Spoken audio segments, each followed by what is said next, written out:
Dr. Napier, I'm going to ask you to look at next two short passages from a document from 1965 and a document from 1973, and then ask you a handful of questions. This is on the subject of the practice of transfusion and when transfusions are given. The first document is at PRSE 0003897.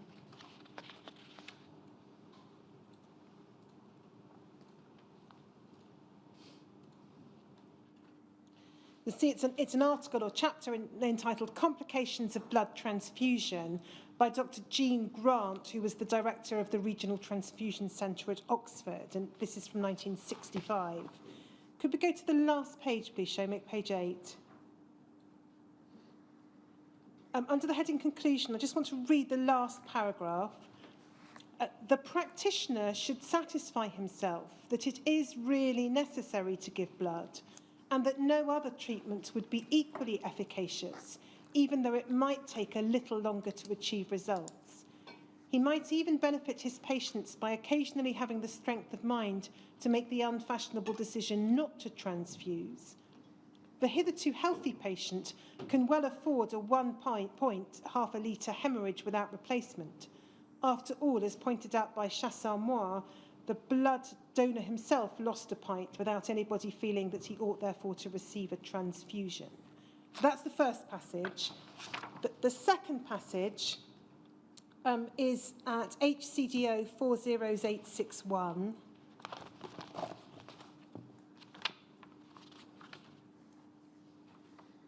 This is the 1973 notes on transfusion, Dr. Napier, that we looked at earlier. We just look at a different passage for present purposes on page 4. It's the second and third paragraph on the page in bold print. A transfusion should never be given without a definite indication. Not only is this in the patient's interest, since an element of risk is associated with every transfusion, but supplies of blood are not unlimited, and with the ever-growing demand for blood, it is imperative that it should not be used unnecessarily. The use of transfusion to correct moderate or slight degrees of anemia that could be overcome as effectively, if more slowly, by other means, seems unjustifiable unless some cogent reason for speed of recovery exists. In some instances, failure to institute simpler and safer but equally effective treatment earlier leads to the quite unnecessary use of blood transfusion. First of all, Dr. Napier, do you agree with the observations made in those two documents? Yes, I mean, there are two distinct perspectives of this, and I think from the transfusion centre doctor's point of view, we have to understand that a clinician who's dealing with and very anxious about a patient who might be bleeding to a worrying extent, or some other sort of medical problem, they see transfusion as a definite benefit, and they really are more concerned about the immediate improvement in the patient's condition rather than perhaps what they might see as an academic element of risk, which, although we've told them about it, they feel it's sort of in the background as far as the clinical problem they have there and now. Sometimes you might get the accusation it's all right for you in an office-based transfusion centre. What makes you think you can make judgments about what blood I should transfuse to my patients? I've got the responsibility for the patient's care, and etc. You haven't, and so it takes a lot of discussion and persuasion to share the point of view that transfusion isn't risk-free, and we have to try to make this balanced judgment about how essential it is that blood is given. And it's taken some decades to move that. I think when I first started in transfusion, I think some people thought that blood was safe, and if a patient is bleeding in theatre, then blood should be given. We've tried to emphasise the fact that it's not entirely risk-free, and I think the clinical practice evolved over recent years, and I think that people are much more prudent about the use of transfusion now, and I think we've realised that certain rather small or modest degrees of blood, it's not imperative that blood loss should be replaced by blood transfused. I think that's widely understood now. But I think the people that have transfused, perhaps too readily or too generously, have done it for the best reason. They're anxious about their patients' safety or recovery, and they've transfused for good reasons. And sometimes they've seen that, blood has seemed to be extremely safe. And it probably is relatively safe when you take into account the other risks that a patient under operation and anaesthesia and surgery is having. The risks of blood does seem to be rather more remote. So there are 2 points of view, and I think in recent years they've come together to a much greater extent, and I think modern clinical transfusion practice is much more balanced and much more prudent. And to what extent did the centre, the Regional Transfusion Centre, whilst you were its medical director, take any steps to advise or educate treating clinicians on the principles of blood transfusion and on guidance such as the documents that we've just looked at? Well, I think colleagues in the transfusion service have done that. There are occasions when I have lectured in hospitals, but I think my earlier comment about what right have you sitting in a comfortable office to tell me what to do about my desperately bleeding or sick patient. I've got the responsibility for their care, and you have to be, I think, sensitive to their anxieties and points of view. But I personally have lectured, and other of my colleagues have lectured in hospitals about various aspects of transfusion, just emphasising the benefits and the risks.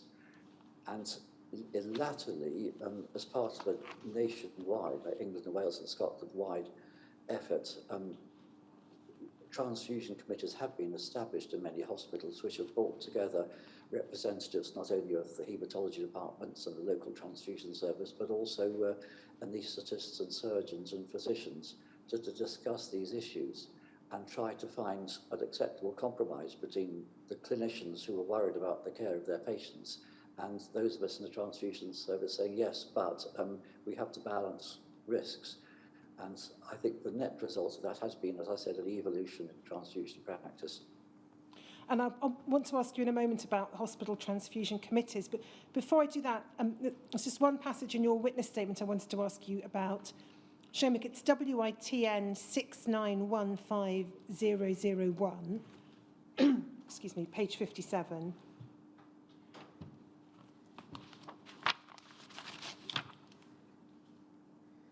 Sorry, if we start on page 56.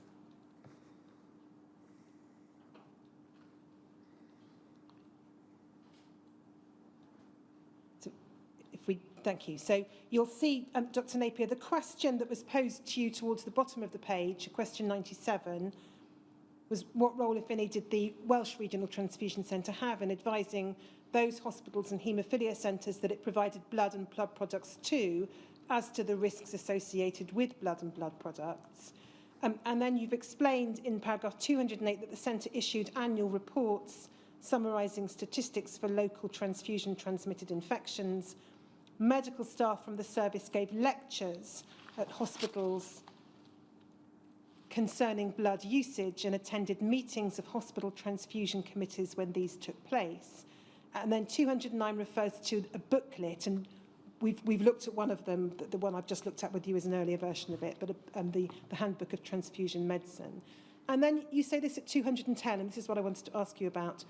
Coupled with that was the initiative to formalise and improve patient consent for transfusion, which would act as an opportunity to explain that the decision to transfuse was a balance of benefit and risk. What was the initiative that you're referring to there, Dr. Napier, the initiative to formalise and improve patient consent for transfusion? Well, at some stage in the past, consent for transfusion wasn't routinely sought. And some of us in the transfusion service and in clinical practice felt that as transfusion wasn't entirely a risk-free procedure, patients should have the opportunity to understand and agree and consent for transfusion. I think there were legal points of view. One of them probably was that that transfusion was a relatively small risk compared to the other risks a patient was might be exposed to. I mean, for example, surgery or anaesthesia, or the condition that they had. But I think that there was, from the transfusion and haematology point of view, pressing to say, well, perhaps we should involve patients in getting consent for transfusion when that opportunity arose. Often in many cases it doesn't arise. If it's a sudden emergency and the patient isn't in a position to give consent, well, that's obviously not possible. But whenever the patient was in a position to give consent, then we should set up a process for obtaining consent from patients. And was the initiative that you were referring to in paragraph 210 a local initiative, or are you talking about a national initiative? This is a national initiative. I can't recall now. I think the British Society for Haematology had a subgroup involved in transfusion medicine, and I think some of the impetus to introduce this came from that subgroup, and obviously it was shared with other medical specialties. And then you referred to, both in your oral evidence and in your answer there, to hospital transfusion committees. Could we look, please, at NHBT 0009740_001?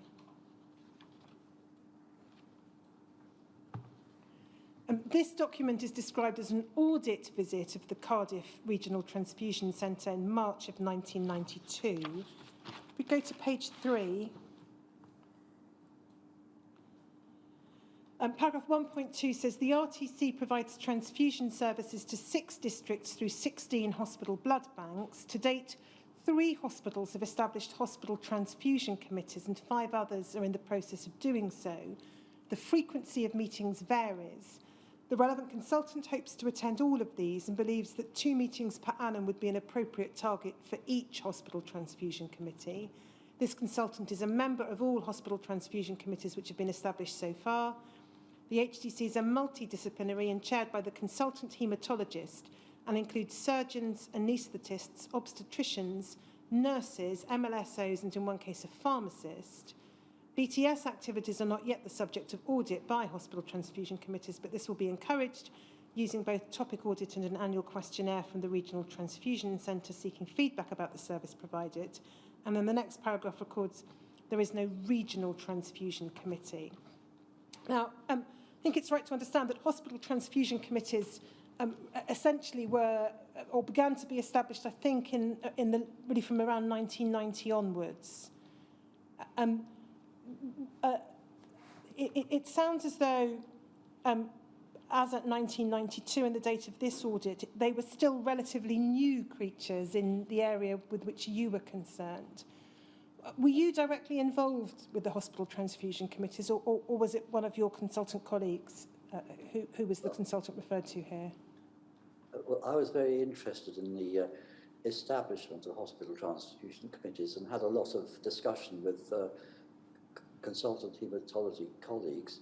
It wasn't an easy undertaking because we were asking for the time of very busy clinicians who might have unpredictable and sometimes urgent other responsibilities. And I think we suffered from the perception, perhaps, that blood safety wasn't seen by many clinicians as a major issue. Our annual reports did indicate transfusion adverse effects, and it might be one occasionally hepatitis B episode, rather rarely a mismatched transfusion episode, just a handful of problems against a background of nearly 100,000 transfusions a year. And so many clinicians may not have had any very direct experience of adverse reactions to transfusion, and they had their own time pressures to respond to, and it took some persuading, I think, and we needed enthusiastic colleagues in the hospitals themselves to encouraged their own colleagues to set up a hospital transfusion committee. And I think it took a few years to get some momentum in this process, but it wasn't a naturally easy process to do this.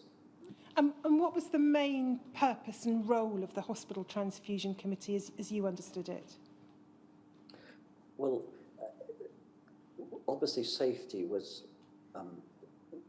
a major issue, but another background was the year-on increase in the use of blood products, and I mean the more blood that has to be collected from a given area, the harder it is to recruit donors and to meet that demand. And also the awareness that there always, as you've quoted to me earlier, a recognition that there is over-transfusion. People sometimes are over-concerned about their patients' care, and transfusions are given which, strictly speaking, didn't need to be given, and just by ill luck, it may be that one of those transfusions transmits infection, which is devastating to the recipient. So it's the issues of safety, overuse, and also the capacity to meet legitimate blood demands of hospitals and not use blood unnecessarily for conditions which other substitutes would do perfectly well. Now, I want to ask you now, Dr. Napier, about a different topic, and the last topic, I think, for this afternoon, and that's the issue of achieving self-sufficiency in blood products and increasing plasma supply. I want to ask you, first of all, to think about the period prior to the introduction of the pro rata system in 1981. So from 1977, when you took up your role in Cardiff, until April 81, when the pro rata system was introduced. How, in that period of time, were targets set for plasma and how much plasma you'd be supplying to BPL? In the early years, before plasmapheresis, the Transfusion Centre would have collected the red cell donations that it required to meet the hospital needs for, in essence, blood in one form or another, or blood and platelets and such like. And that collection activity would allow a certain amount of collection of fresh plasma that could be sent to the blood products laboratory. A proportion of the whole blood donations could have the plasma removed and sent to the blood products laboratory. And as time went on, that proportion increased, especially when the system of optimal additive solutions was introduced. And this is a system in which you, in essence, dilute the red cell concentrate with this nutrient solution, and it's a more acceptable clinical substitute for whole blood. When that was introduced, a large proportion of all donations collected could have the plasma harvested and sent to the bioproducts laboratory. But then it became apparent that even that amount of plasma was nowhere near the amount that might be needed for self-sufficiency in terms of blood products. So the concept of dedicated plasmapheresis collection was devised. And in essence, I personally, it's harder to see what the targets were at any given stage because they increased year on year. I think the requirements for haemophilia treatment did change, and if you track it over the years, they increased very substantially in concert with improvements in treatment care, the home treatment, prophylactic therapy, and generally improved standards of care. So the target for factor VIII that the country needed increased, and thereby the amount of plasma that would be required to meet that increased. There was also the constraint of the handling capacity of the blood products laboratory, which had to be taken into account of. So I don't think I had any clear idea about what the eventual goal for self-sufficiency might be in terms of tons of plasma for England and Wales, or the contribution that Wales had to provide. All I know is that we gained whatever funding we could for buttressing up the provision of plasma by setting up our own plasmapheresis clinics.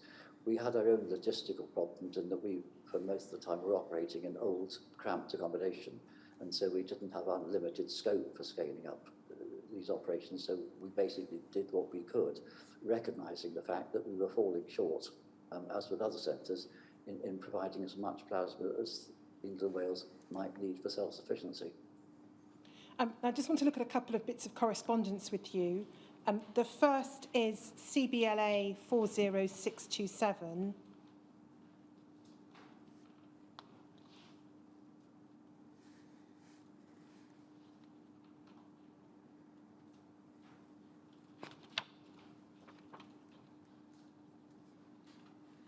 This is a letter from you, Dr. Napier, 14th of July 1977, to Dr. Maycock at the DHSS.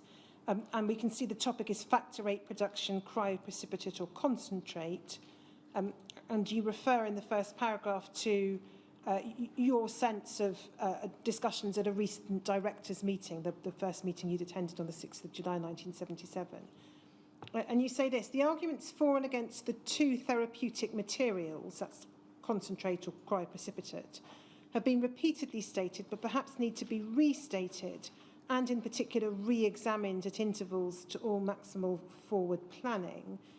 In order to give optimum treatment to the maximum number of patients, factor VIII must be prepared in a manner which takes into account cost and yield. I raise the whole question again because I'm unsure as to whether all the components of this equation are being fully evaluated. And then you set out a concern about the use of cryoprecipitate in the next paragraph, saying, I feel we do not fully consider that cryoprecipitate is often given by busy, unskilled medical staff out of normal working hours. And you make some observations in that regard. Then, bottom of the page, you refer to cost per unit of factor VIII. You say, clearly this is difficult to assess, but commercially labour-intensive processes are costly, and cryoprecipitate production, frequently requiring overtime in most transfusion/haemophilia centres, is labour-intensive and cannot be planned since it depends on availability of volunteers. Over the page, you then say this in the last main paragraph: in view of these facts, which I'm sure are well known to everyone, I'm surprised that we're exercising our minds towards the improvement of a product which is destined for obsolescence. And then you go on to talk about haemophilia centre staff appearing to favour concentrate, it being easier to use, more versatile, having a longer storage life. I therefore feel that the only solution that we have in sight for adequately treating the country's haemophilia population is to push wholeheartedly and enthusiastically towards the expansion of factor VIII concentrate production and work towards the phasing out of cryoprecipitate. Failure to do this is just delaying the inevitable. Probably time and money will be better used in convincing the health departments to enlarge production facilities to obviate the use of foreign currency for purchase of commercial factor VIII. Now, it might be said you're writing in fairly strong terms there, Dr. Napier, about the advantages of concentrate over cryoprecipitate. And can you recall what your particular concerns were about centres continuing to produce cryoprecipitate?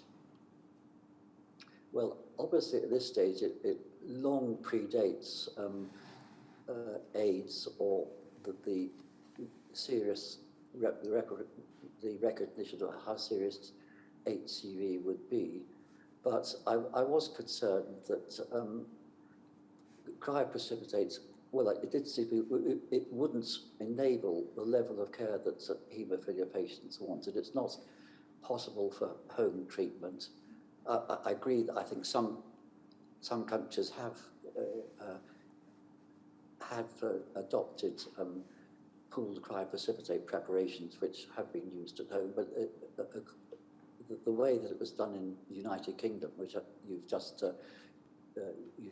shown up the disadvantages of it, I just felt it a cumbersome and potentially wasteful product, and it's not the direction that that haemophilia care wanted. I just felt that we needed to switch the emphasis to producing more plasma for factor VIII concentrate. Perhaps look to the time when cryoprecipitate would be sort of in much less demand. In terms of the use of cryoprecipitate for home treatment of patients with haemophilia, the inquiry has certainly seen some evidence that cryoprecipitate was used in some regions for home treatment in the course of the 1970s. Would it be right to understand that wasn't your own personal experience in relation to practices within the South Glamorgan region?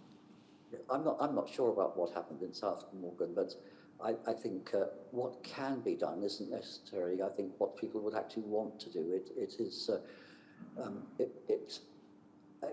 my understanding from what I think some patients who have tried home treatment, it is quite demanding. You have to have the appropriate storage facilities for the cryoprecipitate.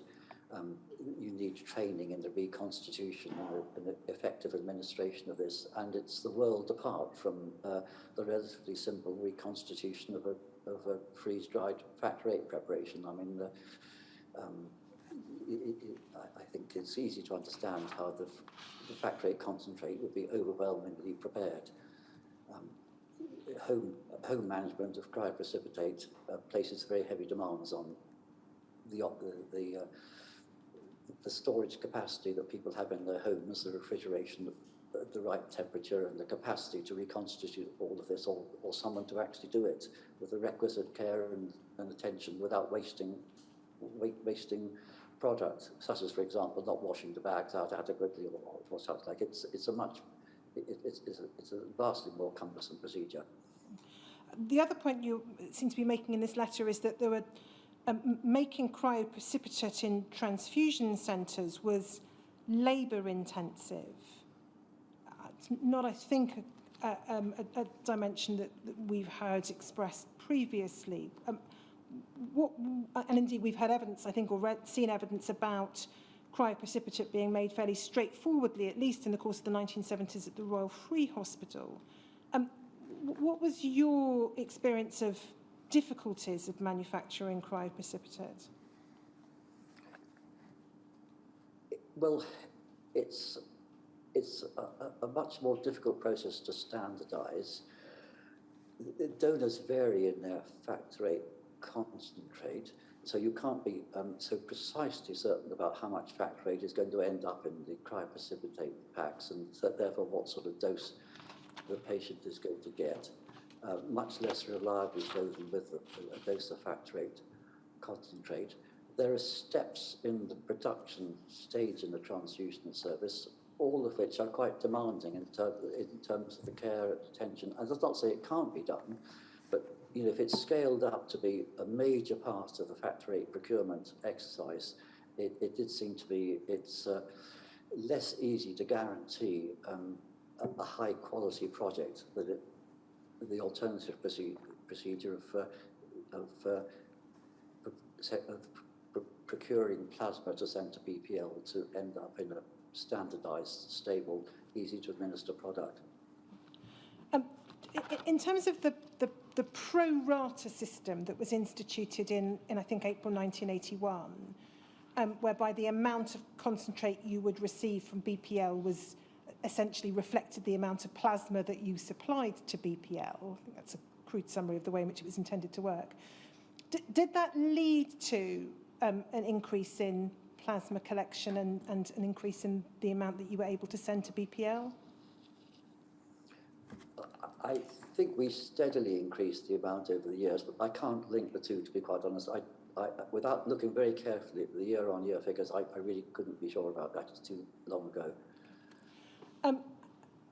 And then I think you've already explained to us in relation to plasmapheresis, and you say in your witness statement you set up a dedicated team and purchased the automated machines, but the premises within which you were operating at the centre limited the ability to scale up production using plasmapheresis. Is that right? It is. And then could you look, please, then at CBLA 0001800.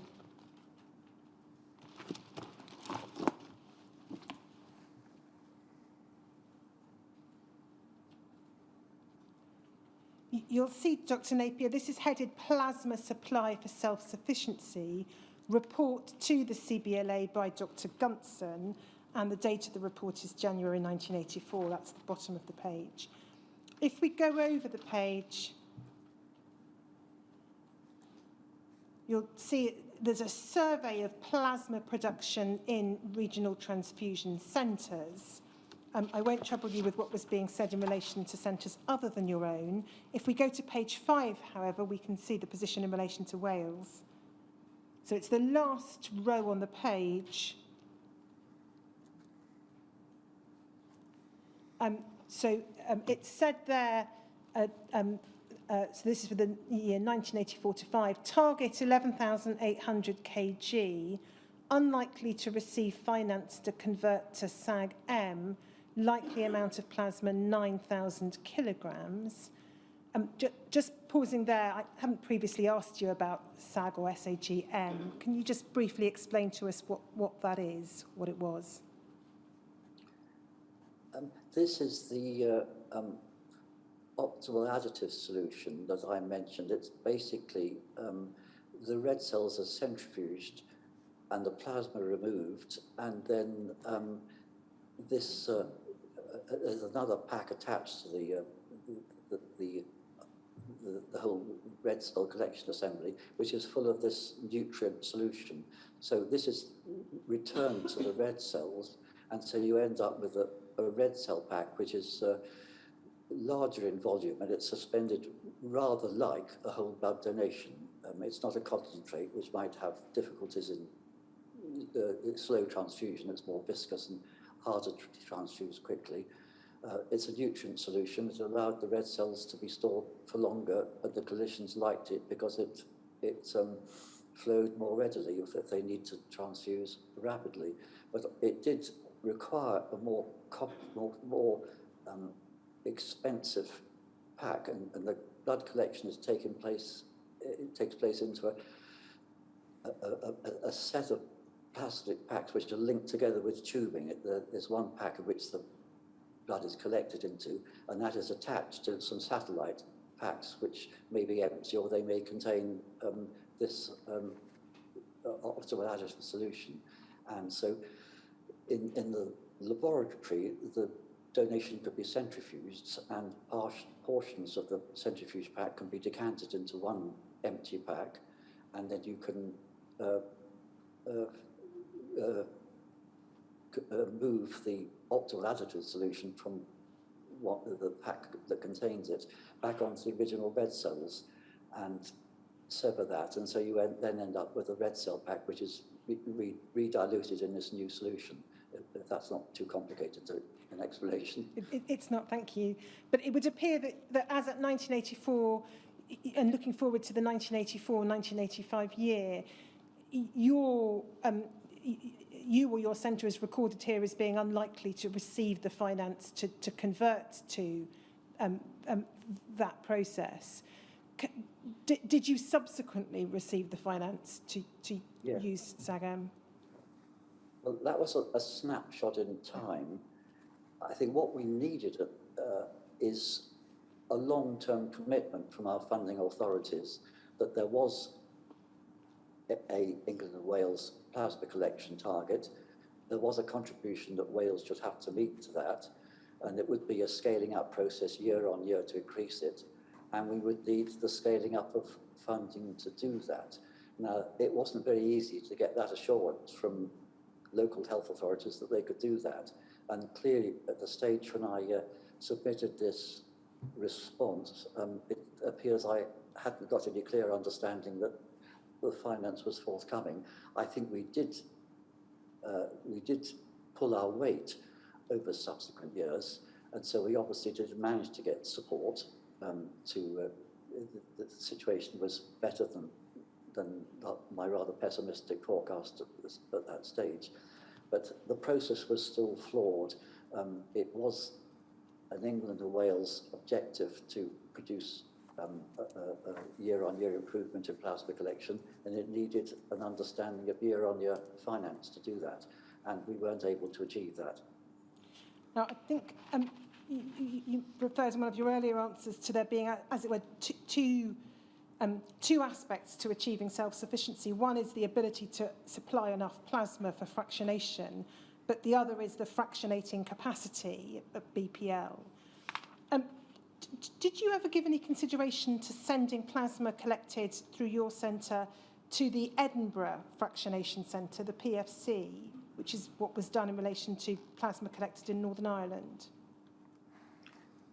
We didn't. I think I was aware that maybe that possibility may have existed. I think if we had been told that there was a cap on the amount of plasma that BPL could take from Wales, then we might have sought alternative destinations for it.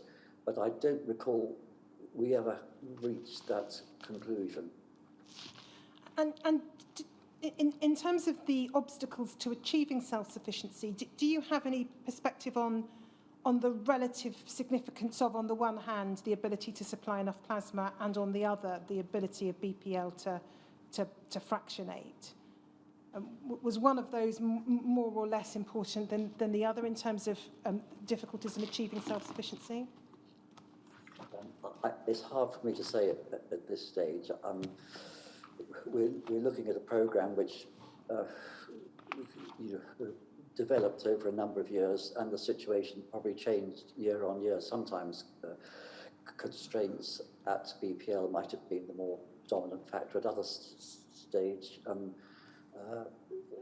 lack of support from local plasma collection might have been the dominant thing. I can't from this point in time recollect exactly the situation year on year now. I think it might have been helpful to perhaps have much more obvious agreed plasma targets for England and Wales, and a clearer sort of dialogue between the regions and the centre as to how much plasma could be provided, and a programme of provision for the subsequent years. I think it could have been run better. I was never completely certain which was how much the limitations in capacity of BPL played a factor in this. I think we got different signals at different times. Sometimes it appeared they were on target to support self-sufficiency, and at other times we seemed to get messages that there are operational problems which might constrain that. So it's difficult to give a time average picture of all of that. Now, you rightly pointed out, Dr. Napier, when I asked you about your 1977 letter to Dr. Maycock about the advantages of concentrate over cryoprecipitate, that was before AIDS had reared its head. Once AIDS became an issue, and we'll explore tomorrow in more detail the response of the blood transfusion service to AIDS, but once it became an issue, did you consider increasing the production of cryoprecipitate? I think we took our cue from the demands of our haemophilia centre colleagues, and they had the responsibility of deciding the products of choice for their patients. And if they had signalled to us a wholesale switch to cryoprecipitate, I think we'd have done our best to respond to that. We did, after some years of declining cryoprecipitate, I think we did step up production of cryoprecipitate for those particular categories of patients that would be most deserving of cryoprecipitate. I think we did respond in that way. Yes, I think there's a letter in 1987 which refers to a greatly increased production of cryoprecipitate at that point in time to meet local needs. Just going back to the period, let's say 1983, 1984 into 1985, prior to the ready availability of heat-treated concentrates, did Professor Bloom, as far as you can recall, ever ask you whether you could increase the production of cryoprecipitate? I don't recall. We may have had conversations along those lines. I think we would have responded to do so if he'd asked us, and I think he was probably balancing the best treatment options for his patients. And as I'm sure you've explored in earlier presentations, there was not unanimity of opinion as to what products were actually what were required by the patients or by the physicians treating them. All I can say is if we'd had the message that to switch emphasis totally from concentrate towards cryoprecipitate, we would have done our best to put that into place. But I don't think that message ever came to us loud and clear. I think there was uncertainty that was the right course of action. So note the time, and my next topic for Dr. Napier is going to be to look at the response to AIDS and the development of the AIDS leaflets and other initiatives. So I think we should leave that until tomorrow morning. Yes, well, we'll take a break now, in that case, until 10 o'clock tomorrow morning, if you please, Dr. Napier. And we'll meet then and begin with AIDS. Thank you. Thank you very much.